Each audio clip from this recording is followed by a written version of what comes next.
Inter Milan, AC Milan ஒரே ஊரில் இருக்கிற இந்த 2 டீமும் முன்னாடி ஒரே டீமாக இருந்துன்னு சொன்னால் நீங்கள் நம்புவீங்களா? ஆமாங்க. ஃபாரின் பிளேயர்ஸை டீமில் இன்க்ளூட் பண்ணுற ஒரு சின்ன பிரச்சனையினால ஒரு டீமே 2ஆக உடஞ்சி இட்டாலியோட பெரிய கேமுக்கு பேஸ்மெண்ட்டாக அமைஞ்சிது.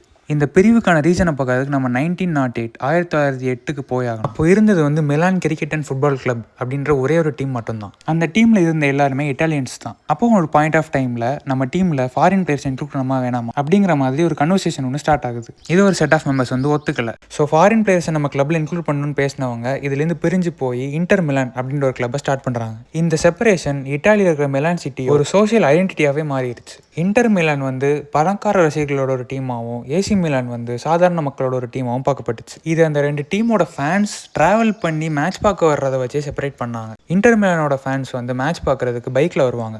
ஸோ அவங்களுக்கு நிக்நேம் வந்து மோட்டோரேட்டா அப்படின்னு சொல்லுவாங்க. இதுக்கு அப்படியே ஆப்போசிட்டாக ஏசி மிலான் ஃபேன்ஸ் வந்து பப்ளிக் டிரான்ஸ்போர்ட் யூஸ் பண்ணதுனால அவங்களுக்கு ட்ராம்வே அப்படின்னு பேர். அதுக்கப்புறம் தான் இந்த கேமுக்கு டெர்பி டெல்லா மடோனினா அப்படின்னு நேம் வந்துச்சு. இந்த கேமுக்கு இந்த நேம் வர்றதுக்கான காரணம் என்னென்னா, மிலானில் இருக்கிற கத்தீட்ரலுக்கு மேலே இருக்கிற காடோட ஸ்டாச்சுவோட நேம் தான் அது. வேர்ல்டில் இருக்கிற மற்ற டெர்பிஸ் மாதிரி இதில் மோஸ்ட்டாக வயலன்ஸ் இருக்காது.